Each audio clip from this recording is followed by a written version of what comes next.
Catus Maximus here. Kind of not going to be a very strong video about this SuerCup, it's a promotional product, 3/4 inch drive, 48-inch torque wrench. The reason I even took this, because two reasons. One, and I don't know what it is with Chinese manufacturers, but they should just make a product name and the manufacturer should stand by it. Maybe it's something to do with the way companies are managed in China, but it seems only the biggest companies, like the 3-night flashlights, actually has their own product, or DJI drones. But so many of their hand tool companies, it's one factory, and they just, for some reason, are afraid to have their own name. This is almost exactly the same as the Vampo I reviewed earlier, except for this SuerCup, which I thought said SuperCup. Even when I was looking at the product online, I just assumed it said SuperCup, but it's missing the P. And so it's, in the Western world, it's pronounced SuerCup. And I don't want to cup anything that comes from a sewer. But it's the very same factory as this Vampo 3/4 inch drive. The Vampo's 350 foot or 750 foot-pounds. This one's a little longer, and it's 850 foot-pounds.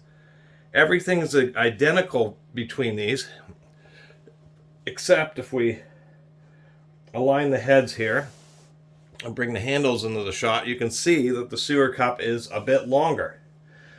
And that was really the deal, is this Vampo being like a 39 or 40 inch, and then this being a 48 inch, this is going to be much easier to use on the big fasteners. And the only difference between these is this actually came with this piece, which I thought the Vampo would have, but it didn't. And this is just an extension piece. This torque wrench, I should mention, this isn't unique. You know, big Snap-ons and lots of other big companies make multi-piece torque wrenches, and this is how they essentially are designed, is they just have the handle part is calibrated for the extra leverage that this extension nets out. If you were just to mount the head right onto the post, then you would be grossly over torquing stuff, because this just essentially has a stronger spring, or it's tightened tighter or something like that, to compensate for the fact that the pivot is still down here, and then they have this extension. Otherwise, everything else is identical to the Vampo, except for it's black. The Vampo's chrome plated, and the handles. What's funny is the end caps are same machining. These things are kind of heavy and awkward. The lock collars are exactly the same, just opposite colors. And the handle bodies have different machining. It's actually a little bit more complex on this SuerCup, but I actually kind of like the linear ridges on the Vampo, to tell you the truth. Although, I will have to say that the laser etching on the SuerCup, the laser etching against the black, really easy to read. Super duper easy to read. I will say that the SuerCup brand of this factory's torque wrenches is how I'm going to describe it. Vampo seems to be on the smaller side, more consumer type torque wrenches. That 3/4 inch I got from them was their biggest wrench. The SuerCup brand has ones listed all the way up to inch drive, 1,300 foot-pounds. So they have some pretty large torque wrenches. And so this case is also exactly the same, the very same mold. This is a different sticker, but they're even both red. And so on this wrench, when you take it apart, you have the head with its short extension that sits here, and then the handle sits in the upper part. So, at least with this wrench, they're actually using both places. And as far as the case is concerned, I'll mention like the Vampo. Steel clasps, 4 of them. It's not a bad case. And metal steel hinge pins in the case. This stuff is awkward when it's so big to try to review.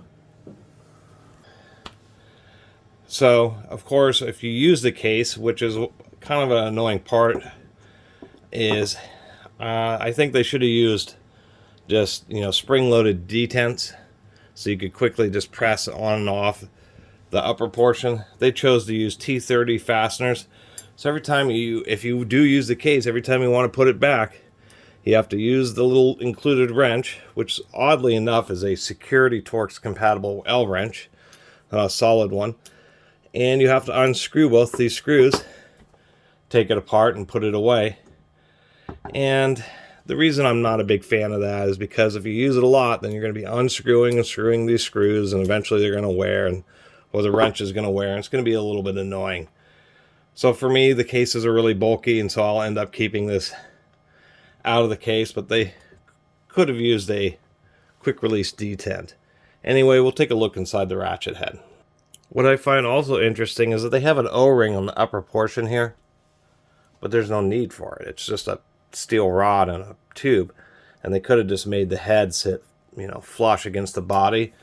But I guess in whatever design choice, this O-ring down here actually serves a purpose because it helps prevent debris from getting down into the end of the torque wrench around the pivot point. But I think, they like the way it looked or something is why they had the other one up here.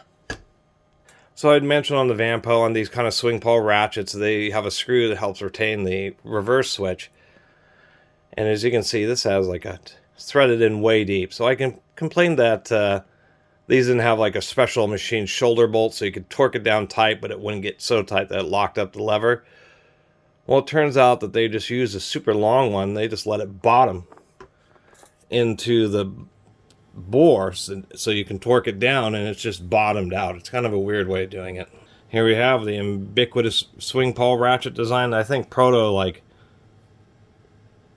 popularized 100 years ago or near there. Pretty thick bottom plate. And as I mentioned in the video about the Vanpo, I will give them credit. Even though it's swing pawl, you can see those are triple tooth pawls. You can also see that there's just a little bit of a lip on the end of it. So part of an issue with some swing pawl ratchet heads is the fact that there's just not enough curvature where they machine it out.